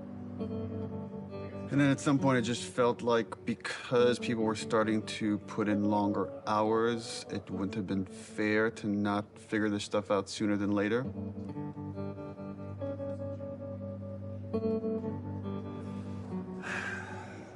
We're never gonna finish this game. If you work hard for longer, that could have a toll on you. We tell everybody, pace yourselves. It's like it's a marathon, it's not a sprint. We settled on a February release date. Leave some gas in the tank. Right now, we are dancing a very intricate and dangerous dance. We have something like 6 months left to finish the game. And we are also showing a demo to the press. The longest playable demo we've ever done. 2 separate levels of the game. A level towards the beginning of the game where you play with Dina on patrol outside of Jackson. And then the second part of the demo is in a level that's super duper challenging. Ellie by herself, murder mode. So what we're doing for the press in 9 weeks is really those 2 levels of the game. It's unlikely that we're going to need to touch them again until the game ships. That was really the only kind of demo that we could do at this point that would still help further our production goals as well as give us this like marketing boost that we need. The more we talked about it, the more we convinced ourselves, okay, this would actually be a good time to just put out a trailer. Building these 2 major demos and a trailer next to the rest of the fucking game and it felt impossible early on. It's the thing that's always hard for us to polish. You review these things, and we're looking at all these tiny details. It's like, even that shot of Jackson is like, where should the trees be? How much fog should it be? How much sun should it be? How should the sun hit the clouds? How we get all these civilians, the kids, do they have the proper gear? Are they wearing the right clothes? Is the tractor leaving tracks on the ground? That kind of crazy detail can only come through all these departments coming together and rising this occasion to achieve that kind of level of quality.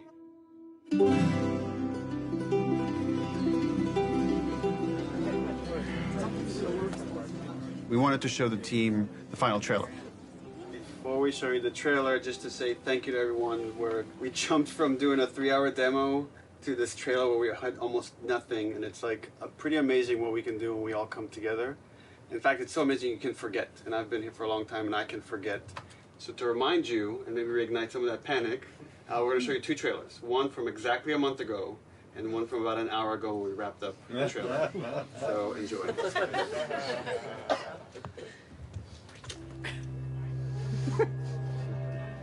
Look who decided to join us. All right, you all know the drill. Tino, where are you?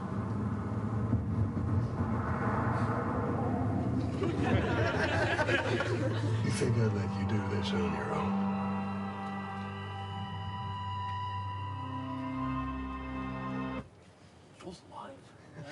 It only gets 1 clap.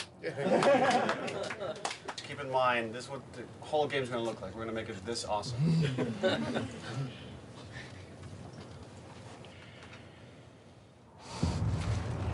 You can't stop this.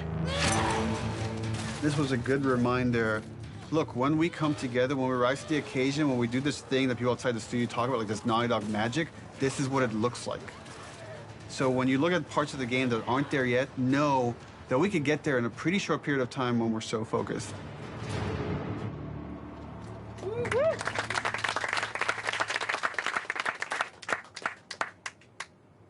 The date was the scariest part about that. We got the trailer done. Just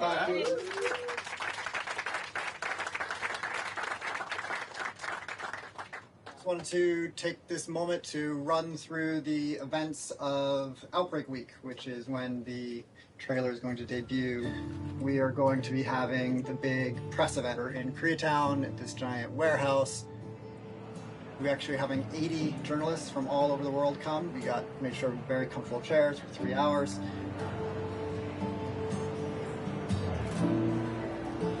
Outbreak Day is the day the outbreak happened in the United States in 2013. In real life, we celebrate September 26th as Last of Us Day. Every September 26th, we've done something for Last of Us fans.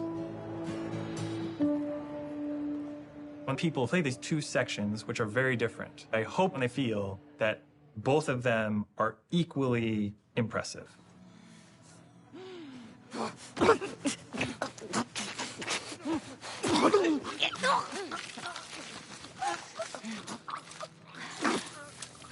When you play that first demo, you're like, that was incredible. Oh my God. This could have been the whole demo. This could have been the whole thing. It says enough about what the game is. And then you play the other half, and it's like way more mechanics heavy, way more combat heavy. Keep going, boy.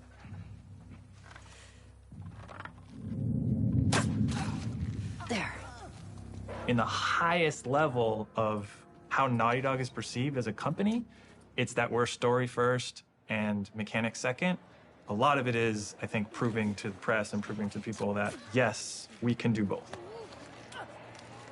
I want people to walk away and say, this is the best controlling, this is the best feeling third-person shooter. It's on the level of the best action stealth games you've ever played.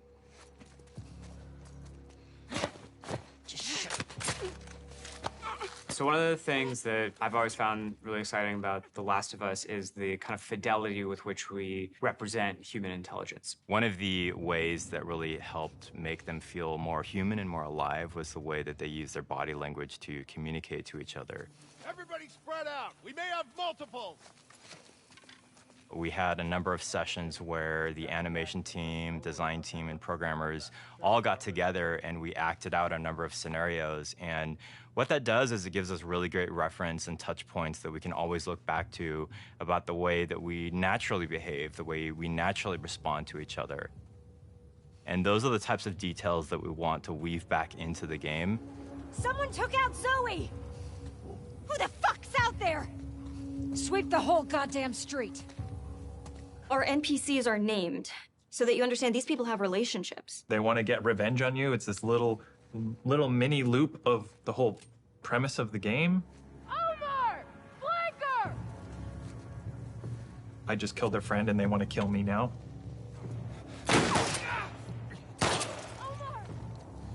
There's a cost. You killed that person. His friend now feels a loss. You know, his dog is now alone.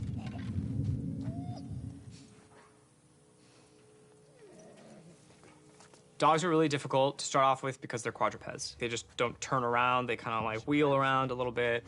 Smell something, girl? The main concern we had is how is it that we can actually get a dog to perform a dance card on the motion capture set? And when we finally brought them on set, it was just incredible what these dogs were capable of doing and what the trainers were able to accomplish in a short time. Jump, jump, jump! Oh, boy, there you go. They move extremely quickly, so they're super hard to shoot. Right in here! Fuck! Get her! They are very low to the ground. You have like these attacks that are designed to go up here, and now you have to kind of do them down there. Killing a dog has gotten people more like upset than anything else in the game, than hanging people, than eviscerating people. We're gonna break new ground in dog murder.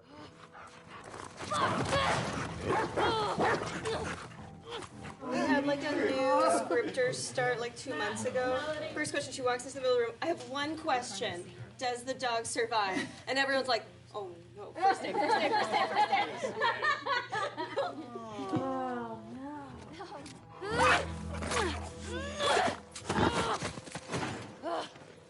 So we killed it, and then you have to love it knowing that it's already dead. So there's gonna probably be people that are upset about that. Hey, Al, you want to go to the trucks? Let's go to the trucks. With the notable exception of Alice, we took great pains to ensure that every combat encounter that you fight against a dog, you do not have to kill any of them. It's more palatable to kill people because they're all there because they choose to be there, but all of these dogs were trained to do this exact thing, and so you're killing an innocent creature. What the fuck's that? Fuck! Fuck!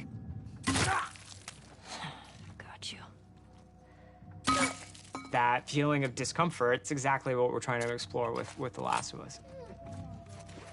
Ironically, making them more realistic makes people feel more okay about killing them. We had like kind of a goofy art prototype. We had like just a very rough dog. We found that goofy dog that had no fur, people felt really bad about killing that dog. Like when you would shoot them, they would fall over dead and like give one last whine as their like dying breath and stuff. So we just really tried to like tone down the pitiability of all the dogs and stuff.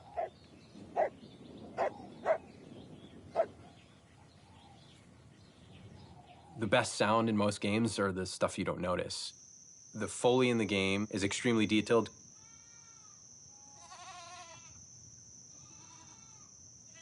Things like Foley are very easy to get wrong and noticed for the wrong reason, very difficult to get right, but when you get it right, no one's gonna pat you on the back for it. Audio guys are kind of a different breed. We listen to everything all the time. It's kind of a curse.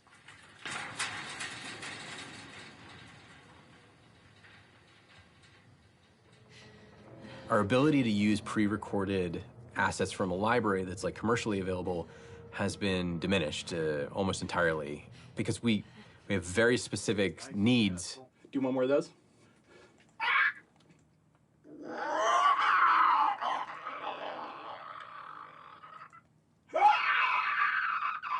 We're trying to take what we did in the first game and bring it to another level of detail.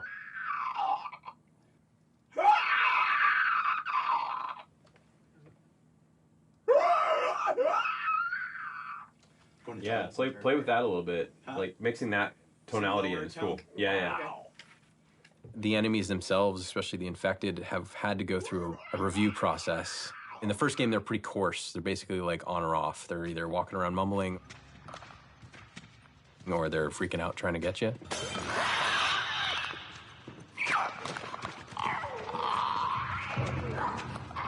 And so now we've developed sort of this like murmuration breath system that allows them to have a much more natural flow between being agitated and not.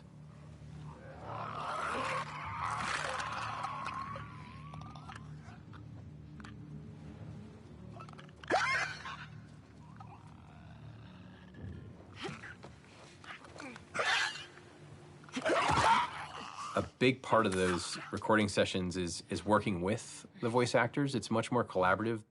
Yeah, that's cool. I kind of want to see what your more natural voice sounds like. You're basically trying to coach people that they're not zombies. Yeah, now imagine sprinting. Ready, out of breath. No, Oh yeah, cool, dude. Man. Yeah, take your time, man. That's really great. One of the folks that we worked with, the sounds he was able to generate from himself was unlike anything I've ever heard before.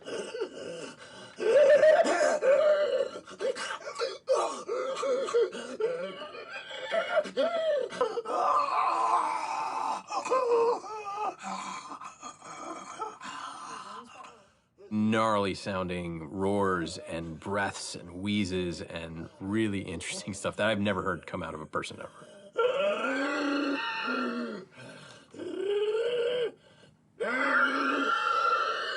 Sound is, we're inherently post-production on a lot of this stuff. We kind of just have to be jamming and we have to be as prepared as possible, and that's what we try to do.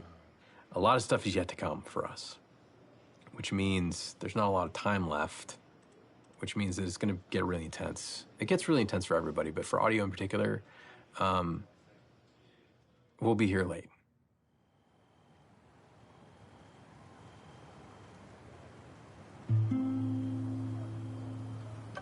I think that, I don't know if it's the whole studio, but I know I'm definitely feeling very tired right now. I'm feeling a little burned out. I'm realizing that I can't crunch like I used to. I can't put everything I have into these games as much as I was able to when I first got here. It's pretty unanimous that this game is really big, where it's bigger than we'd like it to be. The Last of Us Part 1 is small compared to this game. My argument, make the game small again. I don't even call them small. There were times when I was writing like 40 pages of in-game dialogue a night. Neil kept saying, stop, you have to like give it to somebody else. We will hire somebody, we will make this work. And I was like, I think it'll just be, I was just bullishly like, I can handle it, I'm tough. I would like somebody to teach me how to have work-life balance. There are some times where I wish I had somebody in production or a big brother that could be like, no, go home. This is great. This is already great. You don't need to do the next thing. I feel like at any given point, you'll go into the kitchen and you'll find people, what I would say, salaning about the game, like going deep philosophy into what's working, what isn't. People criticizing this or that. This doesn't look good. I don't like this scene. This doesn't work for me. I hate this. You know, like they're going to lunch and like expressing doubt to each other and like, is this gonna come together? Is this the one that like screws Naughty Dog up? Let me just exude it. Whatever confidence I have left, let me try to bestow this person with it so they can feel inspired and go off and do their work. But then sometimes you're alone in the office and you're like, what if this doesn't come together? What if this is the one that sucks? What if this is the one that sinks Naughty Dog? So then you have to like kind of bury it, compartmentalize it. Who knows what damage it does to your body while you're doing that? Because ultimately, you can't let that fear dictate how you work, and just keep the faith.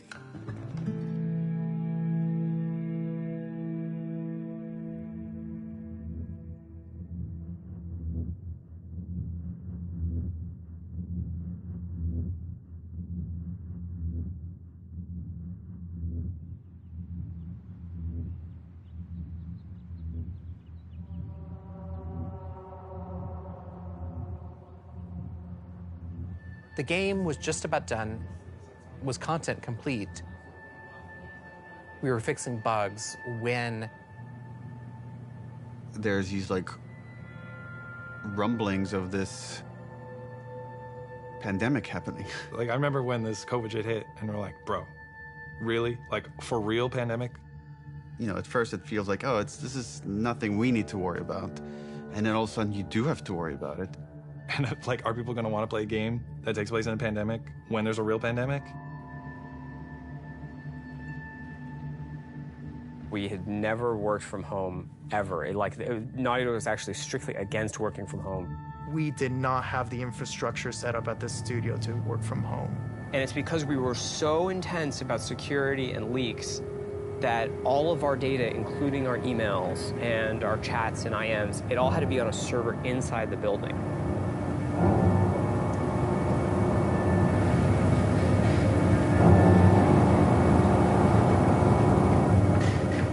We were like air-gapped from the outside world. The operations team, the IT team, our engineering team, they all had to coordinate in a very short period of time to get us working from home. We don't even know when the game can come out. Sony was like, we don't know if we can physically ship this product with like the supply chain and stuff. We had to come out and say, the game can come out in this date, and we don't even know when it will come out. It's delayed indefinitely. So a lot of our most hardcore fans are angry with us. Around the same exact time, we started having these leaks. We're like, we didn't put out this video. Like, where is this coming from? It's a video from one of our reviews, so you could hear the notes, and people that can't attend the meeting can watch it after the fact. We store all these videos on our server. Did it come from the inside? Someone with a Naughty Dog? My first thought was, this isn't like a developer leaking this, isn't it? This isn't someone on the team. It's this person in the Netherlands downloaded terabytes of videos through a back door in the server. And then this is where we made a fatal error. Let's close this back door. And then this person put out everything. A video goes up on YouTube, and I don't remember what the first video was, but it was something relatively benign. But they weren't like super important scenes. You know, they were like little clips, and it was like, okay, that's a little weird. What is that? All out of order and stuff. And I was like, oh, that's bad. And you kind of wanted to just say, stop, wait, don't watch it. Like, you're gonna ruin things for yourself. There's YouTubers I've watched for years, and they're making entire videos, and the title is like, fuck Naughty Dog. And fuck The Last of Us Part 2. There's just all this negativity and no positivity because no one has played the game. They just have these videos out of context and all these rumors mixed with them. Abby is playable. They thought Abby was trans because she has muscles. Here's the ending if they kill Ellie. And then it just turned into this whole political thing. Oh, Naughty Dog's they're doing this political shit. And then I get this text from Evan. They just posted Joel's death. And my heart sinks. I can't even describe this feeling. It's just this like dread. It's almost like you just heard someone you care about died. I don't know, that's the closest I could come to. I thought Troy would be looking at that and be like, you see, you were wrong. He said, do you think we did the right thing? And I said, I don't know, Neil. I haven't played the game yet. I was livid. I was real angry. I'm bombarded with hundreds of negative comments, death threats, anti-Semitic comments. It's putting me in a deep depression. There's some stupid stuff that's like, you're a feminazi, you're whatever, shit like that. But it's like, some stuff was really like, you know, disturbing. The hatred, I think, that was behind it. I was sad. Like, there were a lot of days where I would just cry. Every time I went online, it was just, that's all I saw was death threats and threats of violence. And the worst of it, the really like hardcore death threats, got passed along, and they, you know, made sure that they weren't anyone that like lived close by. Yeah, they were like threatening my son, you know, who was born during all of it, and yeah, it was rough. It was rough. But, you know, more than anything, it just kind of like, it kind of like taught me to kind of keep a distance, you know?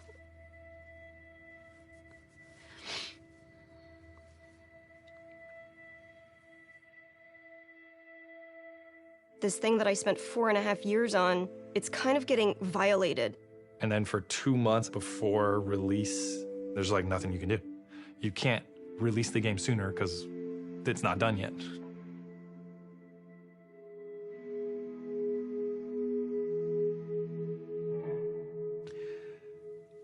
And that was the lowest point in my life.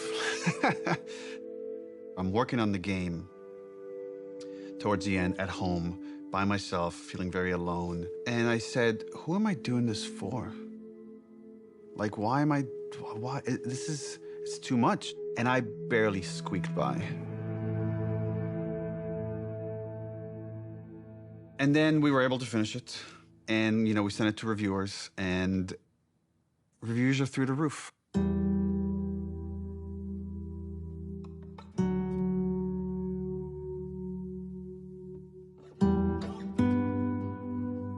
And I called Troy, and I said, dude, I'm sorry. I feel like I failed you. And he's like, what are you talking about?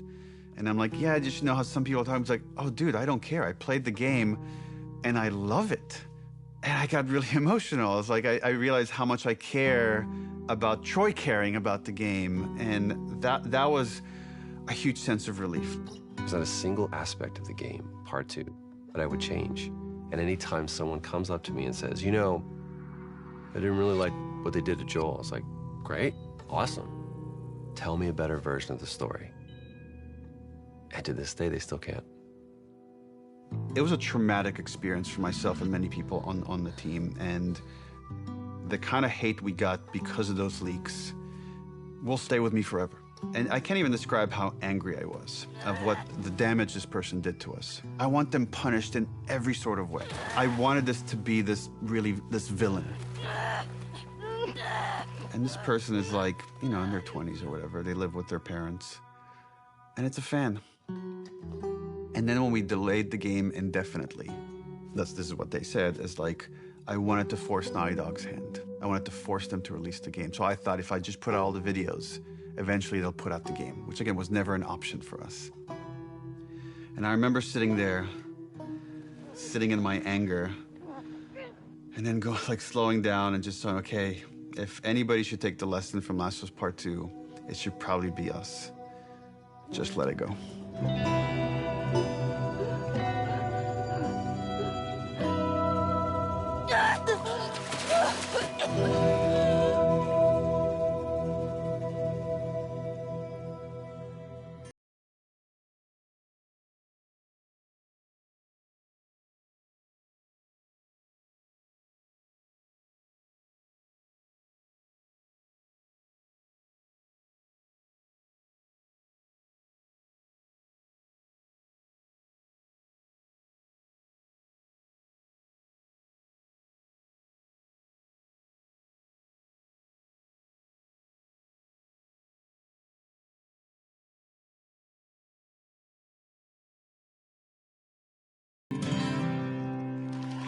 We got Eddie Vedder to play Future Days for the Game Awards. I'm a huge Pearl Jam fan. Really? Yeah, I know. So shocking to many people. What a fascinating way to tell a story. It's just getting better and better all the time. And I really appreciate the way that Future Days was used, especially bringing Joel and Ellie together, connecting through music. It was cool to be part of it. So thanks for having me, and enjoy the rest of the show. How lucky am I? How cool is this? This person that I've admired since I was a kid is now mentioning this game that we all made. And then we started winning award after award after award. I wanted that validation for the team. Everyone at Naughty Dog, I can't wait to hug and high five and get drunk with each one of you. That's going to have to wait till next year. And more than anything, and I know that I speak for the whole team when I say this, we'd like to thank our friends and family that stood by us and supported us throughout us making this game. You inspire us not only to make better, more meaningful games, but to improve how we make games.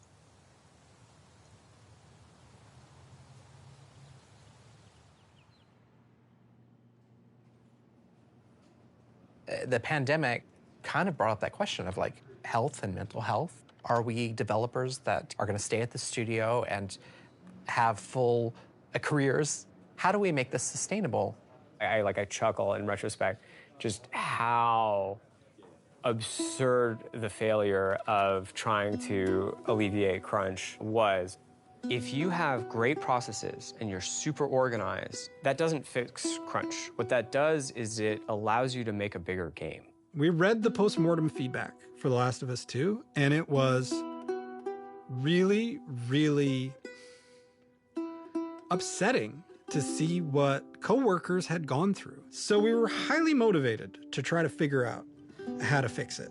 Everything about our workflows were already being upended with remote work and everything. So it's like, okay, well, yeah, we got to do this now. And we knew that to make the real changes we did, it would take the entire studio working together. We now have the goal for Naughty Dog to eliminate crunch. The only thing that fixes crunch, the only thing, is just deciding that you're not going to crunch. When we onboard people, we tell them, we have a reputation as a studio for crunching, and it's something we don't want. And it's something we're not going to do anymore. First, we had to do, what is crunch? Let's define it. Because when you just look at hours, that turned out to be too simplistic. It's a multitude of factors. It's not just like one thing. It's not just, because of this is what's causing crunch. It's literally like so many of these little things. How do we make sure no one at Naughty Dog burns out? Every couple of months, we send out a 90-second questionnaire that goes, are you worried about your workload? Are you worried about having to work overtime? If you feel like I'm overburdened with work, you have to tell somebody. We used to, as a studio, when we were getting close to shipping a game, bring in dinners for the whole studio.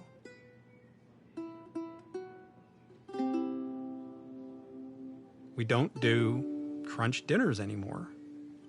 Being able to work from home is hugely helpful for me, from my mental health of my daughter's there, my wife is there. Hybrid is really the sweet spot because I think the benefits have just been enormous. In the past, our leads, our managers, were the people that were best at their craft, but not necessarily the best managers. So we created the role of principal.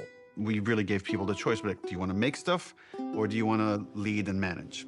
And Arnaldo is now a lead designer here. Now I'm responsible for a team, and I really enjoy that, and being able to share that knowledge and kind of work with someone, even if they're more experienced than me, and it's been great so far.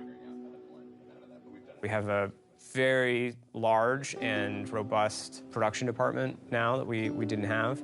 Holding us accountable when we make a decision, when it's just everyone going, yes, more, yes, better, yes, polish, polish, polish, tallying that up and going, okay, well, this is the result. Now you're not in your ship date anymore. It feels so much like a different studio. I hope that we can keep changing for the better and make sure that we're making the games that we want to make, that we're really passionate about, that we don't stop doing that. We want self-driven, healthy designers. Yes, we want to have it all. We want to have it both. And can we do that? That'll be the question, I guess.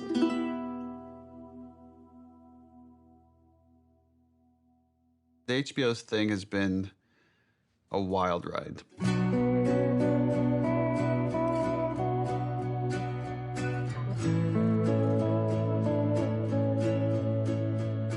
I just wanted it to be good. Dude, if it just comes out and it's a good show, that's gonna be huge.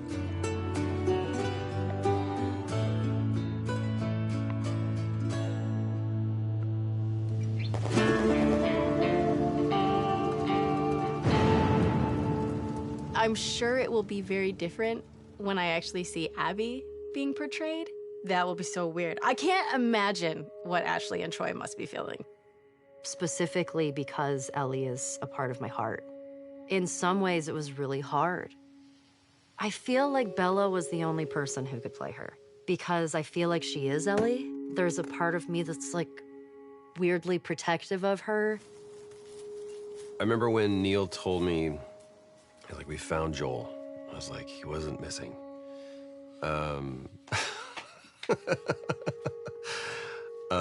He goes, Pedro Pascal. And I went, oh, we're bulletproof. It felt like Craig and Neil together saw that this was a story about humanity, and they made it a story about humanity. We got Frank. Who knew that was waiting? Craig's screaming from the sidelines going, I did.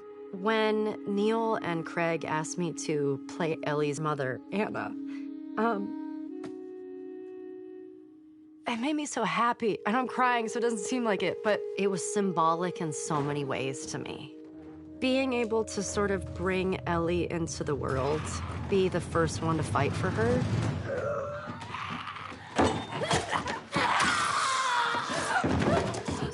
It breaks my heart. It felt like on the other side, we could get this story to people that will never play a video game. My mom is watching the show, and like, she can enjoy this story and she can be a part of it. And she's so excited I'm working on season 2 and getting to see that. I love this idea that someone could watch the show and then realize, wait, that's based on a video game? And come back and check out the game and then realize, oh, there's like all these rich games, AAA, indie, and all sorts of stories that are really unique to this medium.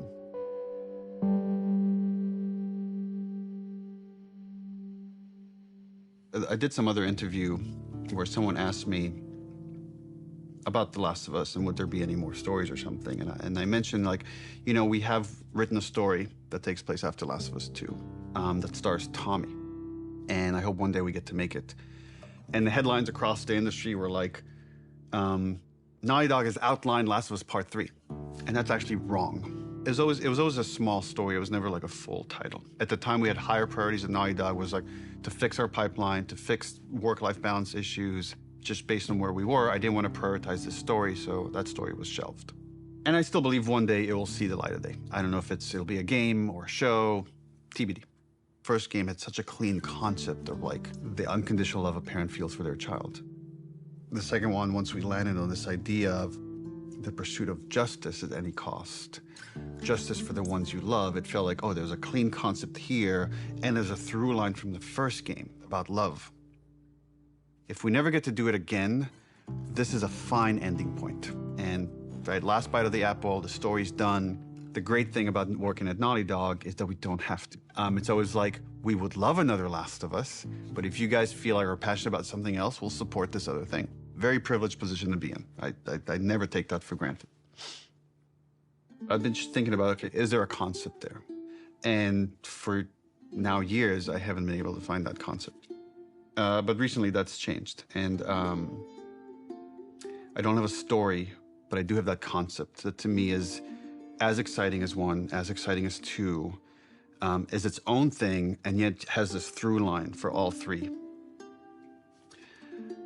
So it does feel like there's probably one more chapter to the story.